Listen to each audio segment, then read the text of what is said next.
ہم تو اپنے آقاؤں کی خوشامد میں اس حد تک آگے بڑھ جاتے ہیں کہ ان کے بوٹ کی ٹو تک چاٹتے ہوئے نہیں شرماتے، اور ہمارے آقا انگریز اس قدر خوشامد کے باوجود ہم سے انتہائی متکبرانہ سلوک کرتے ہوئے، بوٹ چٹواتے ہوئے بھی کہتے ہیں دیکھنا میرا فرش خراب نہ ہو جائے۔ کہنے لگے کہ اونٹ ہے بدا سا جانور، کہنے لگے کہ اونٹ بدا سا جانور، اچھی ہے گائے رکھتے ہیں یہ کیا نوکدار سنگ۔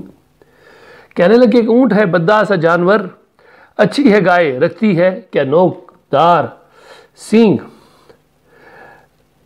اس شعر میں علامہ اقبال اونٹ اور گائے دو کردار پیش کرتے ہیں۔ اونٹ سے مراد وہ مسلمان اور گائے سے ہندو۔ انگریز ہندوستان میں قیام کے دوران مسلمانوں کی ہمیشہ تصدیق کرتے رہے۔ اس کا بنیادی سبب یہی تھا کہ ہندوستان میں مقیم مسلمانوں نے ان کے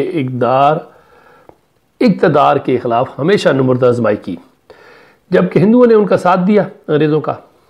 چنانچہ انگریز اس حوالے سے کہ مسلمان عرب سے آئے تھے اور اونٹ وہاں کا کارآمد ہونے کے باوجود بدا سا جانور ہے، اس کے برعکس ہندو گائے کی تشریح کرتے ہیں، اس لیے انہیں گائے سے تشبیہ دی۔ غم نہیں جو حضرت واعظ ہیں تنگ دست، کچھ غم نہیں جو حضرت واعظ ہیں تنگ دست، تہذیب نو کے سامنے سر اپنا خم کریں۔ اس میں علامہ اقبال مفاد پرست مولویوں، واعظوں، مذہبی پیشواؤں کی طرف اشارہ کرتے ہیں جو محض چھوٹے چھوٹے مفادات کے لیے دین کے بنیادی اصولوں کی تردید سے بھی نہیں چوکتے۔ علامہ اقبال کہتے ہیں کہ اگر حضرت واعظ، مولوی، مذہبی پیشوا ان دنوں معاشی طور پہ پریشان ہیں تو انہیں اس کی زیادہ فکر نہیں کرنی چاہیے۔ رد جہاد میں تو بہت کچھ لکھا گیا، تردید حج بھی کوئی رسالہ رقم کرے، تہذیب کے مریض کو گولی سے فائدہ، تہذیب کے مریض کو گولی سے فائدہ، دفع مرض کے واسطے پل پیش کیجئے۔ تھے وہ بھی دن کہ خدمت استاد کے عوض، تھے وہ بھی دن کہ خدمت استاد کے عوض دل چاہتا تھا ہدیہ دل پیش کیجئے۔ بدلا زمانہ ایسا کہ لڑکا پس از سبق، بدلا زمانہ ایسا کہ لڑکا پس از سبق کہتا ہے ماسٹر جی کہ بل پیش کیجئے۔ ہم مشرق کے مسکینوں کا دل مغرب میں جا اٹکا، ہم مشرق کے مسکینوں کا دل مغرب میں جا اٹکا، وہاں کنڑ سب بلوری ہیں، یہاں ایک پرانا مٹکا ہے۔ اس دور میں سب مٹ جائیں گے، اس دور میں سب مٹ جائیں گے، ہاں باقی وہ رہ جائے گا جو قائم اپنی راہ پہ ہے اور پکا اپنی ہٹکا ہے۔ اے شیخ و برہمن سنتے ہو کیا اہل بصیرت کہتے ہیں، اے شیخ و برہمن سنتے ہو کیا اہل بصیرت کہتے ہیں، گردوں نے کتنی بلندی سے ان قوموں کو دے پٹکا ہے۔ اس شعر میں علامہ اقبال شیخ و برہمن یعنی مسلمانوں اور ہندوؤں کو مخاطب کرتے ہوئے کہتے ہیں کہ سنو اہل بصیرت کیا کہتے ہیں کہ جو قومیں باہم و دست و گریباں رہیں اور آپس میں اتحاد و اتفاق قائم نہ رکھ سکے، وہ انتشار و زوال کا شکار ہوئیں اور پستی کی تہ میں گرتی چلی گئی۔ یا باہ میں پیار کے جلسے تھے، دستور محبت قائم تھا، یا باس میں اردو ہندی ہے، یا قربانی یا جھٹکا ہے۔ مطلب وہ بھی زمانہ تھا کہ جب ہندو اور مسلمان ایک دوسرے سے مل کے محفلیں سجاتے تھے، لیکن اب ان میں نفرت اور نفاق کا یہ عالم ہے۔ کبھی مل بیٹھنے کا موقع بھی ملا تو ان میں یا تو اردو ہندی کی بحث چھڑ جاتی ہے یا قربانی اور جھٹکا کے معاملات پر تلخی پیدا ہو جاتی ہے۔ مراد یہ ہے کہ ان میں قطعی طور پہ قوت برداشت نہیں ہو رہی اور چھوٹی چھوٹی باتیں ان کے مابین سر پٹول کا سبب بنتی ہیں۔ اصل شہود و شاہد و مشہود ایک ہے، اصل شہود و شاہد و مشہود ایک ہے، غالب کا قول سچ ہے تو پھر ذکر غیر کیا۔ مطلب یہ کہ علامہ اقبال فرماتے ہیں کہ غالب نے اپنے مصرے میں کہا ہے کہ خدا کی ذات اس کی ذات دیکھنے والوں اور اس کی ذات کی گواہی دینے والوں میں، یعنی ان تینوں میں بظاہر فرق نہیں۔ وحدت الوجود کے عقیدے کے مطابق انسان، کائنات اور خدا اور حقیقت ایک ہی وجود کی ظاہری شکلیں ہیں، جبکہ علامہ اقبال فرماتے ہیں کہ اگر غالب کا یہ قول حقیقت پر مبنی ہے تو پھر ان مسلمانوں کو جو بتوں سے تو عشق کا مظاہرہ کرتے ہیں کہ اس صورت میں برہمن سے دشمنی کا مظاہرہ کیوں پھر کیا جاتا ہے؟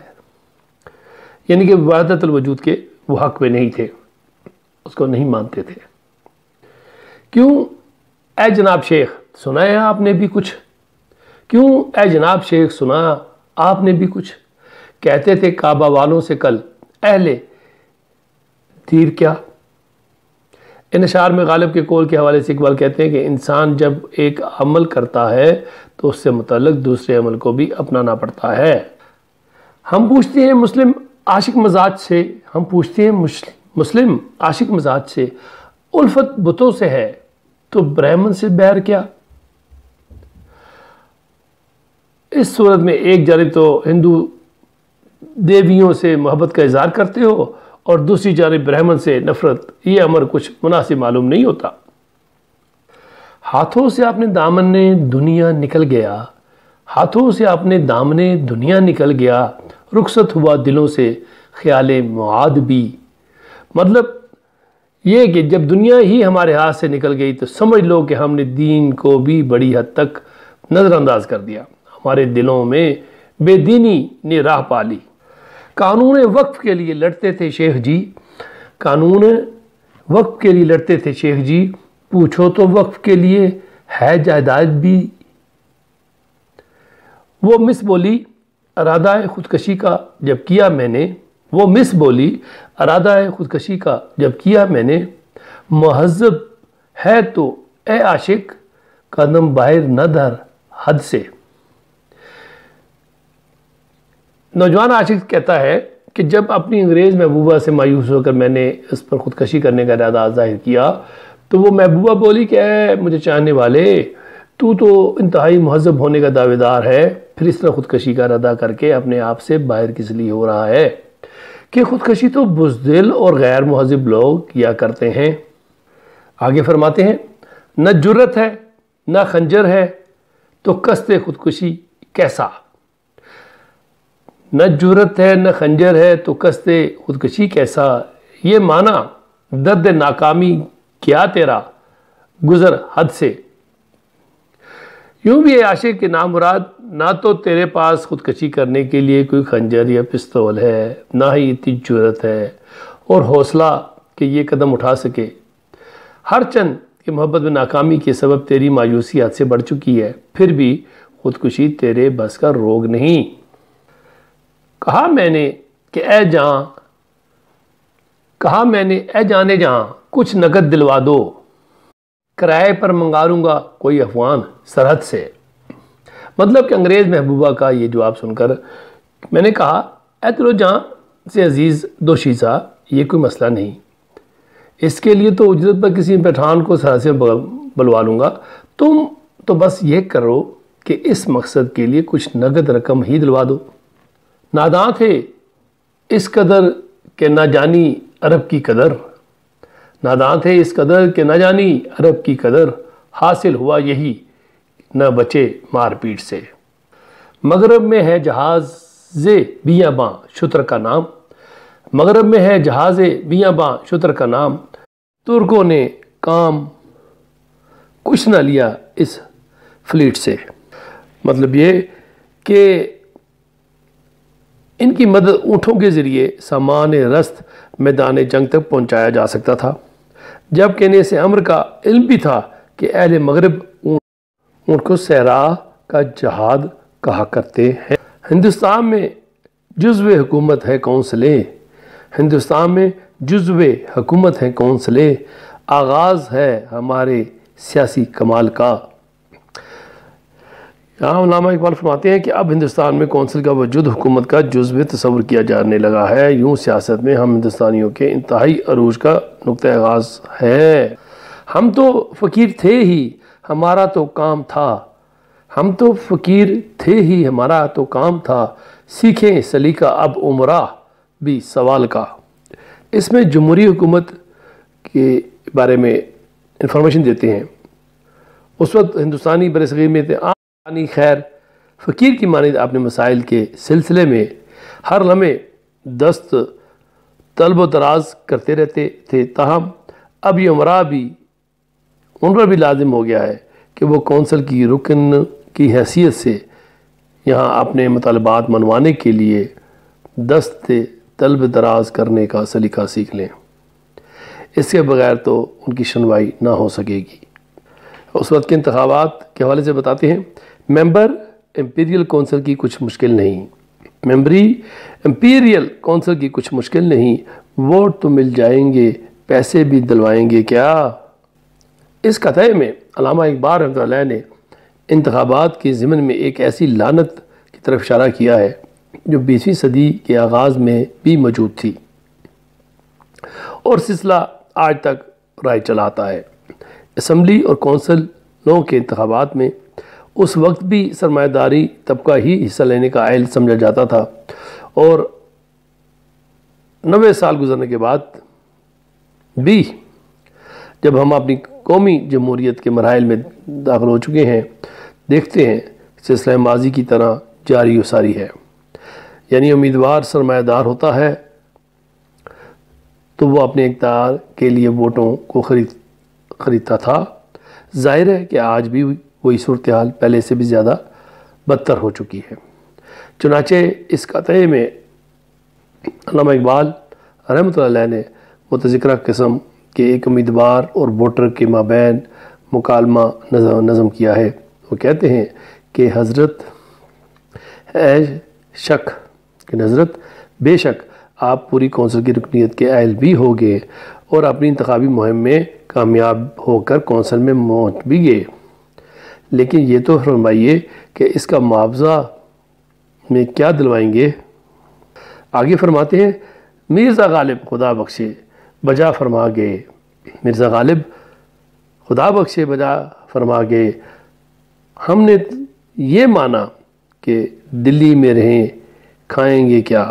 مطلب اس شعر میں علامہ فرماتے ہیں کہ غالب کے ایک مصرے سے استفادہ کرتے ہوئے ووٹر کی زبان سے یہ مکالمہ دہرایا کہ حضرت آپ نے ممتاز شاعر حضرت غالب کا یہ مصرع تو ضرور سنا ہوگا کہ جس میں وہ فرماتے ہیں کہ بے شک ہم نے یہ تسلیم کرتے ہیں کہ دہلی میں قیام کرنا اپنی جگہ، تاہم گزر بسر اور کھانے پینے کے لیے کچھ ساز و سامان کی ضرورت ہوتی ہے، سو اس کا اہتمام بھی کر دیجئے۔ دلیل مہر و وفا اس سے بڑھ کر کیا ہوگی، دلیل مہر و وفا اس سے بڑھ کر کیا ہوگی، نہ ہو حضور سے الفت تو یہ ستم نہ سہیں۔ مطلب فرماتے ہیں کہ اس خوش آمدی شخص نے انگریز افسر سے کہا کہ وہ میں حضور سے جس قدر محبت ہے، اس کا اندازہ یوں ہو سکتا ہے کہ ہمارے اپنے بھائی آپ سے محبت و وفاداری کی بنیاد پر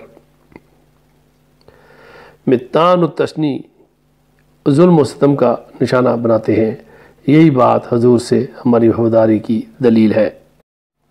مصر ہے حلقہ کمیٹی میں کچھ ہم بھی رضائے کلیکٹر کو بھانپ لیں تو کہیں۔ مطلب جس حلقے سے ہم کمیٹی کا انتخاب لڑ رہے ہیں، وہاں کے لوگ جو ہمارے رائے دہندگان بھی ہیں، یہ توقع رکھتے ہیں کہ ان کے حقوق کی بات بھی کریں، جبکہ ہم اس امر کا اندازہ لگا رہے ہیں کہ ضلع کے حاکموں یعنی حاکم اعلیٰ جو ضلع کا ہے یعنی کلیکٹر، اس وقت کلیکٹر آج کل ڈی سی ہوتا ہے، ان کے معاملات میں کیا نقطہ نظر ہے اور اس کی مرضی کیا ہے، ذرا ہمیں یہ تو بام لینے دے۔ سند تو لیجئے لڑکوں کے کام آئے گی، وہ مہرباں ہیں اب پھر رہیں نہ رہیں۔ اس شعر میں ایک ایسے مسئلے کی جانب اشارہ کیا گیا ہے کہ جو انگریزی دور میں عام روایت بن گیا تھا کہ متعدد لوگ انگریزی افسر کی خوش آمدی کے بدولت خوشنودی کی سند حاصل کر لیتے اور بعد میں اسی سند کو دکھا کر اس افسر یا اس کے بعد آنے والے افسروں سے اپنے کام نکلواتے۔ ایسا ہی ایک خوش آمدی شخص کہتا ہے کہ میں اس افسر سے سند تو حاصل کر لوں تاکہ اپنے کام نکلوا سکوں، بعد میں کیا پتہ یہ لوگ اسی طرح مہربان بھی رہیں یا نہ رہیں۔ ہوا کا رخ بدلتے دیر نہیں لگتی۔ بدقسمتی یہ ہے کہ آج سالہ سال گزرنے کے باوجود انگریز کی یہ بدعت آج بھی بدستور قائم ہے۔ انتخابات ہوں، رائے دہندگان کے ووٹ خریدنے اور ملازمتوں کے حصول میں ایسی ہی قباحتوں کے ساتھ یہ طریقہ کار آج بھی موجود ہے۔ زمین پر تو نہیں ہندیوں کو جا ملتی، زمین پر تو نہیں ہندیوں کو جا ملتی، مگر جہاں میں ہے خالی سمندروں کی تہ۔ مطلب یہ کہ انگریزوں کی غلامی کے دور میں یہ حقیقت ہے کہ ہندوستانی باشندوں کے لیے زمین تنگ کر دی گئی تھی اور کسی جگہ پر بھی انہیں عزت و وقار سے نہیں دیکھا جاتا تھا۔ چنانچہ غیرت مندی کا تقاضا تو یہی ہے کہ سمندروں میں کود کر خودکشی کر لیں کہ ان کی تہوں میں لاشوں کو پناہ تو بہرحال مل ہی جائے گی، کہ غلامی میں دکھوں اور تکلیفوں کا علاج موت کے سوا اور کچھ نہیں۔ مثال کشتی بے حس متی فرما ہیں، مثال کشتی بے حس متی فرما ہیں، کہو تو بستہ ساحل رہیں، کہو تو بہی۔ مطلب ہم ہندوستانی تو اس دور غلامی میں ایک ایسی کشتی کی مانند ہیں جو ساحل پر بندھی ہوئی ہے، جب ملا چاہتا ہے اسے کھول دیتا ہے اور اپنی مرضی کے مطابق جس طرف چاہے لے جاتا ہے۔ کہنے کا مقصد یہ ہے کہ ہندوستانی انگریز کے احکام کے اس طرح متی ہیں کہ ان کی مرضی کے خلاف ایک قدم بھی نہیں اٹھا سکتے۔ فرما رہے تھے شیخ طریق عمل پہ واز، کفار ہند کے ہیں تجارت میں سخت کوش۔